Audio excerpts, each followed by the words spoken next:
3, 2, 1. Son exactamente las 11:30 de un día 23 de abril del 2020. Estamos en nuestro día 31 de cuarentena. Esta es la clase de farmacología con el grupo B, nuestra primera clase de esta semana. Bueno, mientras llegan los demás, pues voy a ir comentándoles un par de cosas, ¿de acuerdo? La primera es que esta semana he tenido un poco de retraso con la subida de los videos. ¿Qué pasó acá? Tengo una pregunta. Sí, ya está grabando, lo que pasa es que le puse pausa. Ahora sí, gracias. Bien, el caso es de que este fármaco, por ejemplo, supongamos que yo me tomo una aspirina o me tomo un ibuprofeno para el dolor, la farmacocinética me hablaba de cómo yo lo alteraba, lo metabolizaba. Hemos visto algo interesante, por ejemplo, que el metamizol como tal no es un fármaco, es un profármaco que se activa al pasar por el hígado. Eso es farmacocinética. Lo siguiente que hemos visto también es cómo actúa este, ¿verdad? Actúa a nivel hipotalámico y a nivel medular, regulando el centro de la temperatura. También actúa relajando el músculo liso. Esa sería la farmacodinamia del metamizol. Esto, de manera muy general, va a darse por una secuencia de células dianas, se llama. Las células dianas van a ser el lugar donde el fármaco hace su efecto. En español, diana es el lugar donde se disparan, ¿se acuerdan? Donde dispara uno las flechas, ese que tiene un círculo de varios colores, eso se llama diana. Es el lugar donde yo apunto y disparo, ¿verdad? En portugués creo que se llama albo, ¿sí? Si no estoy mal, es el lugar donde se disparan las flechas. Bueno, esto, diana o albo, es el lugar donde va a actuar, se llama célula diana, el lugar donde actúa el fármaco o donde apunta, ¿no?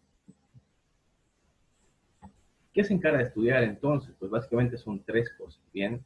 El efecto fisiológico que tiene sobre mi célula, el mecanismo de acción, que es una cosa muy apartada, cómo absorbo y elimino esta droga, que es aparte de la farmacocinética, y finalmente, si ese fármaco que estoy reabsorbiendo, por ejemplo, cuando se reabsorbe a nivel renal, ¿qué acción va a tener?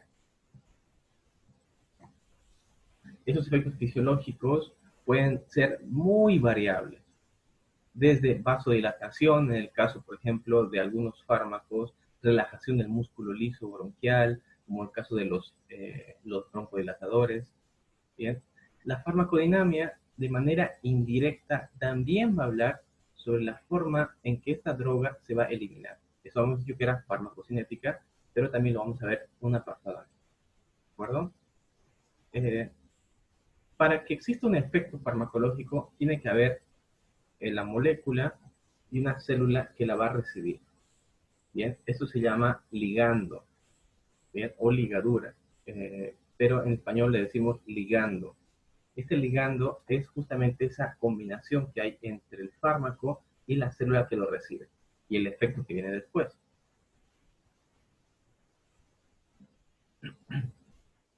Bien, antes de continuar, voy a mostrarles un video muy resumido de lo que vamos a ver ahora, ¿ya? Entonces, esta característica farmacológica la podemos establecer así.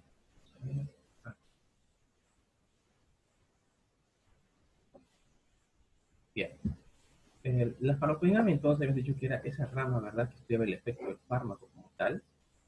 Y esta actuaba desde el punto de vista celular. ¿Qué quiere decir? Que el fármaco tiene que entrar sí o sí en una célula diana farmacológica. Solamente al interactuar la célula diana, el lugar donde se recibe con el fármaco, vamos a encontrar ese efecto. Aliviar, cortar, antagonizar, bloquear o potenciar. Este efecto farmacológico es lo que nosotros buscamos como medio. Ahora, la diana farmacológica o el lugar donde actúa pueden ser muy variables. Por ejemplo, pueden ser receptores celulares. El fármaco puede actuar sobre enzimas también. Por ejemplo, en el caso de los fármacos que actúan a nivel hepático, actúan potenciando ciertas enzimas. Pueden actuar también directamente sobre transportadores. Un ejemplo es a fármacos que actúan sobre la mioglobina o sobre la albúmina directamente, que actúan acoplándose y saturándola.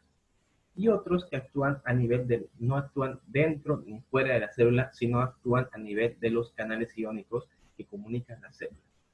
Probablemente estos que actúan sobre canales iónicos van a ser los neurolépticos, antidepresivos, tricíclicos, todos aquellos que inhiben esa sinapsis o potencian la sinapsis, ¿bien? Van a bloquear o potenciar canales iónicos. Lo que nosotros queremos es justamente llegar a ese efecto, ¿bien? Ese efecto farmacológico que es lo que nos compete a nosotros. Nosotros tomamos algo para tener un efecto, ¿verdad? Eh, este efecto farmacológico lo vamos a valorar en base a la dosis que se reciba al paciente y en base al efecto que esperemos nosotros con esa persona. Bien, en general, este efecto farmacológico puede ser el farmacológico terapéutico, el efecto primario, vamos a llamarlo, que es el efecto principal. ¿Para qué sirve el ibuprofeno? Su efecto principal va a ser aliviar el dolor. ¿Para qué sirve el paracetamol? Su efecto principal va a ser analgésico y antipirético. ¿Para qué sirve el diazepam?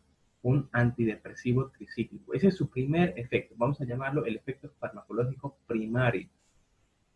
Es para lo que está hecho el fármaco. Bien, lo que yo estoy buscando. También existe algo llamado efecto placebo o efecto indeseado. Vamos a ver cuáles son. El efecto placebo, por ejemplo, es un fármaco que no tiene acción farmacológica, que no tiene efecto. Bien, se utiliza sobre todo para hacer estudios o para tratar de imitar el efecto real, pero con efectos psicológicos. Y finalmente, un efecto indeseado va a ser algo que yo no esperaba del fármaco. Una alergia puede ser, de un síndrome de Steven-Johnson, que es una reacción adversa a los fármacos de tuberculosis, puede ser un shock anafiláctico. Todos esos efectos que estamos viendo son los efectos indeseados. Entonces, de manera general, vamos a resumir. El efecto primario, el que yo busco, el efecto placebo, que es dar algo que no tiene ningún efecto, pero aún así puede llegar a tener un efecto psicológico en el paciente, y finalmente el efecto indeseable. El indeseable es el que yo no quiero que tenga. Bien, ese efecto que no esperamos ni tampoco podemos prevenir a veces. Además de eso, estos fármacos podemos separarlos, bien, estos efectos farmacológicos pueden dividirse también en efectos colaterales, por ejemplo, una alergia pueden ser esos efectos indeseados también, ¿cómo se llama? Un efecto rebote, puede ser una alergia, puede ser un efecto indeseado tóxico, también existe la idiosincrasia, vamos a ver, y el efecto indeseable letal. Vamos a ver qué consiste cada uno. Bien, el efecto colateral es un efecto predecible. Bien, un efecto colateral, por ejemplo, suele ser cuando yo tomo antibióticos, ¿verdad? Cuando tomamos antibióticos, llegan al intestino y eliminan las bacterias malas, pero también eliminan a las bacterias buenas, a la flora saprófita normal. Este es un efecto colateral. Estos efectos colaterales nosotros los conocemos, sabemos lo que pasa. Bien, entonces son acciones que podemos predecir, que podemos saber y conocer. Efecto secundario del antibiótico, efecto colateral sería eso, ¿no? Ahora, un efecto secundario es algo que yo no puedo prevenir, algo que simplemente puede que yo lo sepa, pero no puedo predecir que algún paciente va a funcionar o otro paciente no. Otro ejemplo, cuando tomamos antibióticos, hemos dicho de que un efecto colateral era que eliminaban la flora bacteriana normal, así como eliminaban la flora bacteriana nociva. Pues hay gente que al tomar antibióticos, al perder la flora bacteriana normal, suele tener diarrea, ¿sí? Esta diarrea va a ser un efecto secundario, ¿bien? No quiere decir que el fármaco esté produciendo directamente que el paciente tenga diarrea, no. El fármaco lo que hace es eliminar la flora bacteriana normal y al no haber flora bacteriana normal, el paciente suele presentar diarrea. Eso se llama efecto secundario. No siempre son predecibles. Hay gente que no tiene diarrea cuando toma antibióticos y hay gente que sí presenta. La respuesta alérgica se va a referir a una respuesta exagerada al fármaco, ¿bien? Que no se va a dar en todas las personas. La alergia al metamizol, por ejemplo, hemos visto el artículo que he subido a la plataforma de un caso de un niño que tuvo una respuesta exacerbada e hizo un síndrome, el síndrome de Nicolau, justamente por recibir un fármaco y presentó una respuesta alérgica, ¿verdad? Entonces, esta alergia tiene que tener algo llamado previa sensibilización. Y quiere decir que la persona primero tiene que entrar en contacto con el fármaco, con el agente, y después de eso recién establecer la respuesta. ¿De acuerdo? Otro efecto secundario indeseable que vamos a encontrar puede ser la respuesta tóxica. Bien, esta respuesta tóxica tiene mucho que ver con la dosis que el paciente va a recibir y depende también del tiempo de exposición al fármaco. Un ejemplo de esto es el paciente renal. Si recordamos bien, buena parte de los fármacos se excretan por riñón. Esto depende de la tasa de filtrado glomerular. ¿Qué era eso, la tasa de filtrado glomerular? Era la velocidad a la que mi riñón filtraba la sangre y a la vez filtraba el fármaco. Si yo tengo insuficiencia renal, mi cuerpo, mis riñones van a tardar más tiempo en metabolizarlo y en excretar el fármaco. ¿Qué quiere decir? Si yo estoy tomando, por ejemplo, eh, un fármaco para un antibiótico, estoy tomando ciprofloxacino para una infección. La ciprofloxacina normalmente se excreta por orina a las 12 horas. Pero yo, como mi riñón está más lento, trabajando mucho menos, porque estoy con insuficiencia renal, mi riñón tardará 24 horas en excretarlo. Quiere decir que el fármaco va a estar más tiempo. Si yo me tomo una dosis de paracetamol cada 12 horas, entonces voy a empezar a acumular la ciprofloxacina circulando en sangre. Va a establecer toxicidad a nivel renal y toxicidad a nivel hepático. Eso se llama una acción tóxica y depende mucho de la dosificación. Ya casi para terminar, hay algo que llamamos idiosincrasia. Bien, la idiosincrasia, ese nombre es raro, idiosincrasia, se refiere, y esto es interesante, al efecto que hace el fármaco nocivo, un efecto indeseable, pero que solamente se lo hace a una persona. Les voy a contar, tengo una paciente, mujer, que ella refiere que tiene alergia al, a la povidona, al yodo, ese yodo que utilizamos para desinfectar, ¿no? Como antiséptico. Esa persona refiere que tiene alergia al yodo. Es bastante raro encontrar alergia al yodo. ¿Bien? Entonces, eso es una idiosincrasia. Es un efecto que hace el fármaco único, solo en esa persona, en nadie más. ¿Bien? A eso nos referimos cuando hablamos de idiosincrasia. Y finalmente, un efecto indeseable que no esperamos, no queremos, suele ser el efecto letal del fármaco. Bien, ese efecto letal se refiere justamente a la muerte celular que no estaba planeada. Puede ser por sobredosificación, puede ser por efectos secundarios, como hemos visto, por idiosincrasia. Es lo que no queremos. Bien, entonces esto de manera muy general es un pequeño esquema. Les voy a mostrar de dónde lo he sacado. Bien, esta, vamos a ver otra vez, aquí. El canal, otra vez, se llama Medicina Ilustrada de Alba Dalmau. Lo van a buscar así, entramos y lo vamos a ver. Este canal me gusta mucho porque todo esto está en español para empezar. Hay subtítulos también en portugués, por si lo quieren ver en portugués. Y nos da un montón de videos explicativos sobre farmacología, patologías en general y lo que estamos viendo recientemente, ¿no? Farmacocinética y en este caso farmacodinámica. Les recomiendo que la vean, realmente es muy buena y las explicaciones que hace, se han fijado, en 3 minutos se ha resumido completamente lo que es farmacodinámica. Ahora, volviendo a nuestro tema. Hablábamos entonces sobre la acción que va a tener. Esta acción farmacológica de estos medicamentos pueden ser agonistas, antagonistas o parciales. Ahora, ¿qué quiere decir eso? Agonista es el que actúa y potencia. Antagonista es el que corta.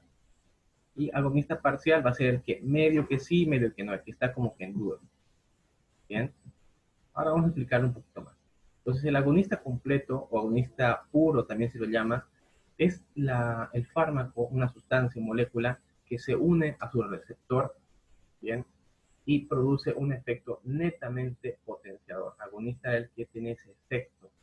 Entra en la célula y en la célula tiene algún efecto, ¿no? Suelen ser, por ejemplo, los antiinflamatorios, tienen un efecto agonista. Agonista parcial, vamos a llamarle al que puede unirse, ¿bien? Pero a la vez que se une a su receptor, es fácil que se separe y su efecto no va a ser completo, por eso se llama agonista parcial. Ambos actúan sobre un receptor y al actuar sobre el receptor estimulan la respuesta de esta célula o de esta célula receptor. En cambio, el antagonista es el que en lugar de actuar con el receptor, lo va a tapar. ¿Se entiende esto? Entonces, agonista era el que se unía al receptor y potenciaba el efecto. Antagonista es el que se une, pero para tapar al receptor. Al tapar ese receptor, ya no va a tener efecto esa célula, la función que vaya a realizar. Bien, corta un mecanismo. El agonista potencia el mecanismo y el antagonista lo corta. Este gráfico nos muestra fácilmente, ¿no?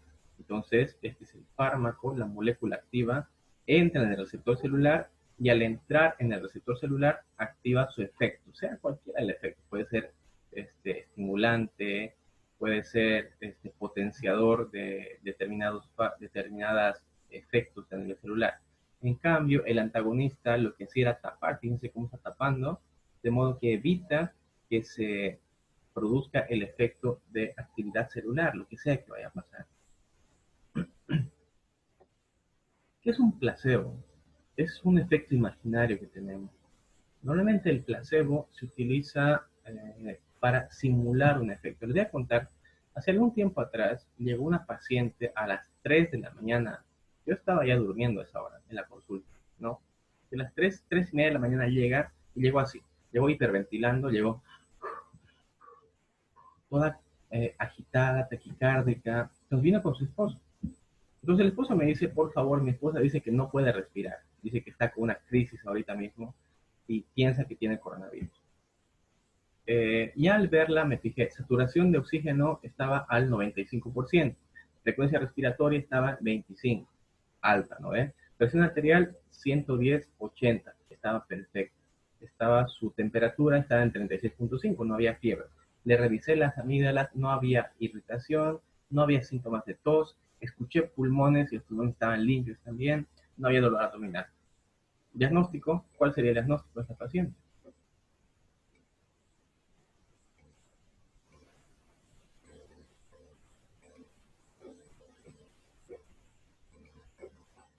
Ahorita venga lo contestamos. Ya, primero, esa paciente, ¿qué diagnóstico le darían ustedes?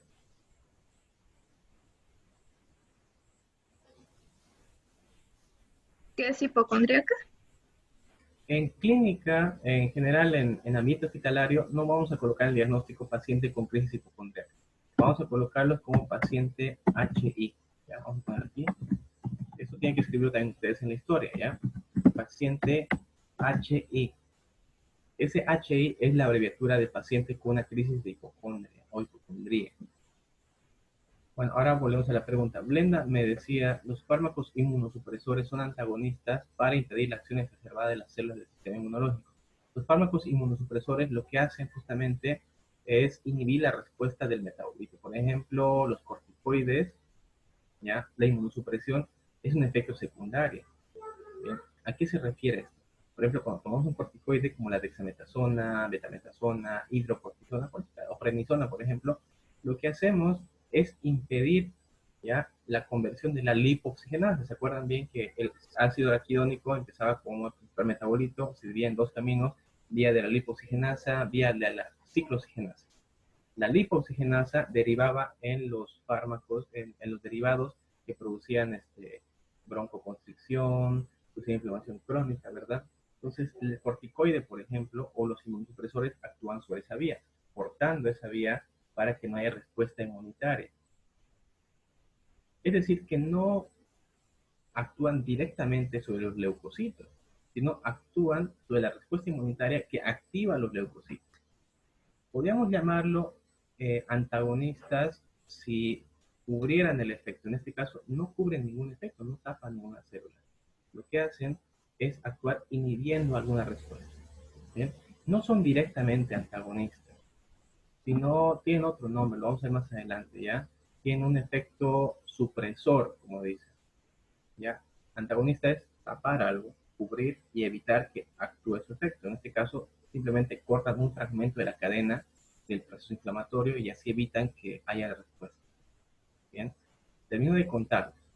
Mi paciente estaba con una crisis de ansiedad. Bien, entonces ella decía que siempre que le pasaba estas cosas, porque no era la primera vez, su marido me lo dijo, no es la primera vez que le pasa esto, que ella siempre se tomaba su diazepam para dormir y le aliviaba. Entonces dije, ajá, ese es el problema que tiene esta paciente. Quiere su diazepam. Entonces yo le dije, le vamos a colocar su ampolla de diazepam. Le mostré la ampolla, pero le dije a la enfermera que le ponga solución fisiológica solamente. Entonces sacaron un poco de suero de una bolsa, de una solución fisiológica. Le dijo, mire, le estoy colocando, y se lo puso. Y créanme, ella se sintió fenomenal. Se levantó a los 20 minutos, dijo que estaba excelente y que se quería ir a dormir. ¿Qué era eso? Los placebos. Todo estaba acá. Entonces, este efecto placebo es algo que no es un invento. Clínicamente está comprobado. Clínicamente está comprobado también de que este placebo se utilizará tanto para pruebas clínicas como también para tratamientos supresores sobre cuadros psicológicos en los pacientes. Bien. Entonces, se utiliza bastante el placebo. ¿A qué llamamos acción farmacológica? Bien, es, ya lo hemos dicho, el efecto que surte el fármaco, la molécula del fármaco, la molécula activa, sobre el ligando o sobre la célula. Ahora, algo que hay que aclarar aquí. El fármaco, cualquier tipo de droga, va a cortar o va a potenciar un efecto que ya existe en nosotros. Lo que no hace es crear nuevas funciones. ¿A qué me refiero con esto? Todos han visto las películas de X-Men, por ejemplo. A mí me gustan mucho. ¿Sí? ¿A quién le gustan las películas de Marvel, películas de superhéroes, películas de DC, películas de, ¿cuál más? De X-Men? No A me digan mí, que no. Bueno, pues, ¿qué pasa cuando en X-Men un personaje bestia, ¿no es? El monstruo azul ese de grande, crea un fármaco que supuestamente lo que hace es cortarte el efecto mutante, te quita el mutante, ¿verdad? Él se lo pone y en lugar de dejar ese mutante, se convierte en un monstruo azul. Crea un efecto nuevo, ¿verdad? Eso sería crear un efecto nuevo que no existía en el cuerpo antes. Otro efecto secundario nuevo sería, por ejemplo, lo que le colocan a Capitán América. El Capitán América antes era alguien delgaducho, flaco, así como yo, ¿verdad? Se le colocó un fármaco, la sustancia X, y esa sustancia X lo que hizo fue multiplicar su masa muscular en cuestión de 20 minutos. Eso es un efecto nuevo. Eso solamente existe en las películas. Realmente no existe en la vida real, porque los fármacos no crean funciones nuevas ni efectos nuevos, sino que potencian los que ya existen. Un ejemplo también son las drogas. Las drogas no crean esa sensación de que estoy volando, sino potencian efectos neurológicos en el paciente. Esto tengo que aclarar, ¿bien?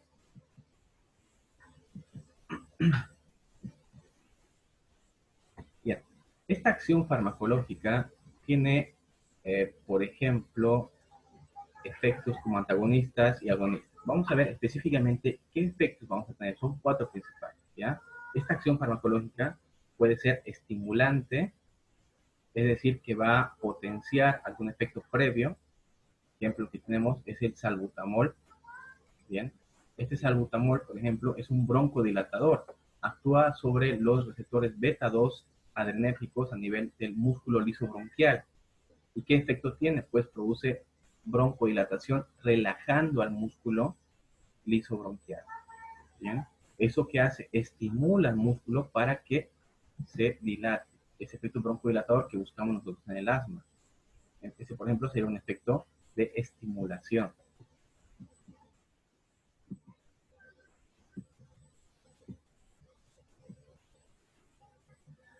Otro efecto va a ser el efecto inhibidor, que esto es todo lo contrario, que va a disminuir una función o la va a anular completamente. Por ejemplo, el propanolol, que es un fármaco que se utiliza a nivel cardíaco, que es un vasodilatador, lo que hace es actúa sobre los receptores beta-1 adrenérgicos. ¿Qué hace con esto? Pues a nivel cardíaco, lo que hace es relajar al músculo cardíaco. El músculo tiene que estar siempre tenso, contrayéndose, ¿verdad? El músculo cardíaco. Al actuar sobre el receptor beta-1 adrenérgico, el músculo liso cardíaco, lo que hace es relajarlo. Al relajarlo, el músculo va a bajar su inotropismo y va a bajar su frecuencia cardíaca, produciendo bradicardia en el paciente. Bien, este es un efecto, por ejemplo, inhibidor. En vez de potenciar, va a relajar y disminuir. ¿Qué va a ser el efecto de reemplazo? Pues cuando reemplaza una función que ya existía antes. El ejemplo mejor es la insulina. El páncreas es el productor, tiene dos tipos de secreciones, ¿verdad? Una secreción endocrina y una secreción exócrina. La endocrina, la principal, es la producción de insulina. En el paciente diabético, este páncreas no produce insulina, entonces nosotros tenemos que administrársela. Es un fármaco que reemplaza al original, a la secreción original. ¿Bien? Y el efecto antimicrobiano, ya lo conocemos, ¿verdad? Es el efecto para eliminar. Se llama bactericida o bacteriostático. El mejor ejemplo son los antibióticos. Bien, este es otro efecto que nosotros podemos buscar o encontrar en estos fármacos. ¿A qué niveles va a actuar?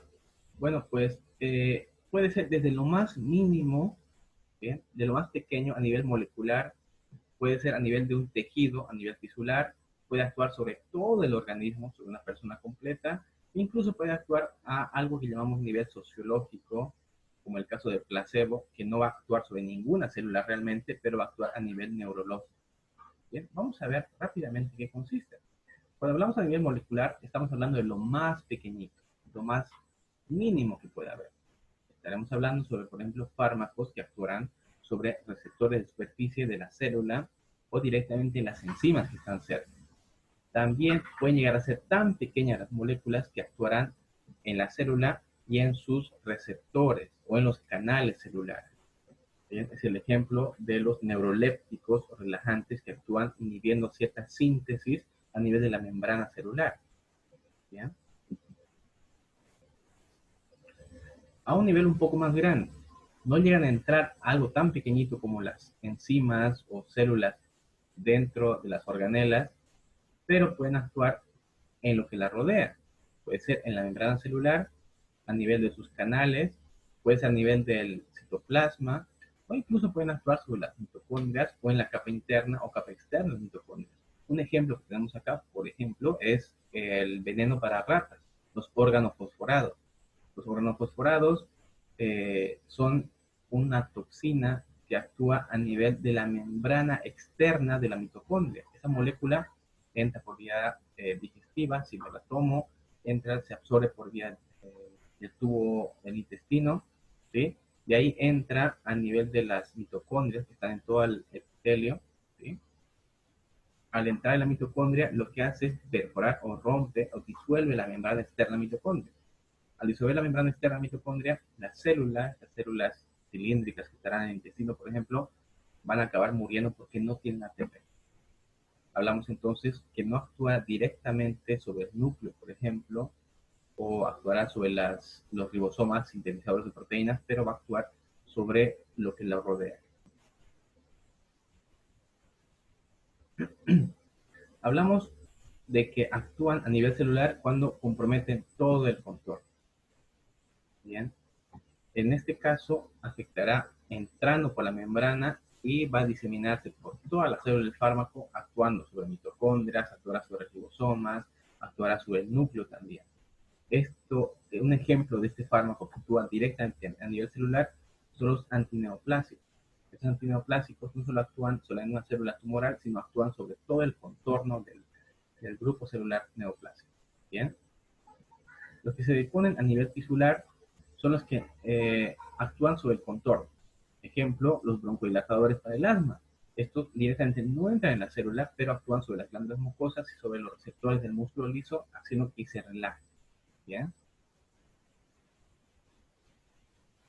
Si hablamos de algo más grande a nivel del organismo como tal, pueden ser, por ejemplo, de que a nivel nervioso, la acetilcolina, por ejemplo, que es un potenciador, es un neuroléptico, va a actuar sobre los receptores celulares, no directamente sobre el corazón, sino por los receptores eh, beta 1 y va a inhibir justamente la comunicación que va a haber entre el sistema nervioso central, el simpático, con el corazón. ¿Qué es lo que va a hacer? Pues va a alterar la frecuencia cardíaca disminuyéndola. Bien, no actúa directamente sobre el corazón, pero sí actúa sobre los receptores nerviosos que van hacia el corazón. Bien, actúa a nivel general, a nivel del cuerpo. Y el sociológico, bueno, que hemos visto ya, es el nivel, el fármaco como tal, que cuando hay un efecto placebo, por ejemplo, va a surtir un efecto potenciado o no va a tener. Otro ejemplo de esto que tenemos es cuando tomamos algo para el dolor y no nos quita el dolor porque estamos muy estresados. Bien, a mí me pasó alguna vez eso. Antes, cuando empecé a dar docencia, por ejemplo, yo tenía una lesión de rodilla. Los primeros días dando clases eran muy estresantes para mí, porque tenía 5 grupos, esos 5 grupos cada uno tenía 50 alumnos y tenía que adaptarme a ese espacio nuevo. Entonces lo que empecé a tomar fueron analgésicos para el dolor, pero fíjense pero tan estresado que estaba yo que el analgésico no me quitaba el dolor. Me dolía bastante la rodilla en aquel entonces. Entonces, ese efecto social que tenía, el efecto neurológico, también juega un papel muy importante en el efecto que va a surtir este fármaco. Bien, entonces estos niveles de acción pueden ser, ya hemos dicho, desde lo más pequeñito hasta lo más grande, o incluso lo más subjetivo con el nivel sociológico.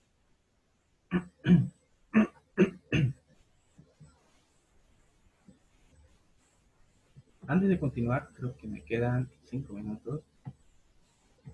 Hasta aquí, antes de seguir, voy a pedirles que prendan la cámara. Vamos tomando una foto antes de acabar. Bien, ahí están todavía, ¿no? Yane, Juan Carlos, Brian, Xiomara, Álvaro, Isa, Xiomara, Brian. Ah, ya funciona tu cámara, Isa. Qué bueno. Bien, falta Xiomara y falta Brian. Hasta esta parte, lo que estamos viendo son solamente conceptos, ¿de acuerdo? Son solamente conceptos básicos sobre farmacología, por eso es un poco pesada a veces incluso. ¿Cuándo se va a poner bonito? Cuando empecemos a aplicarlo sobre un fármaco, y es lo que vamos a hacer ahora en la segunda parte. Bien, bien, sonrían para la foto a la cuenta de 1, 2, 3. Ya veo que hay gente que tiene bigote ya, ¿no? Qué bien. Bueno, pues voy a terminar la clase aquí y voy a empezarla dentro de 5 minutos exactamente. Les mando la invitación al grupo, ¿de acuerdo? Ahora nos vemos. Está bien, doctor.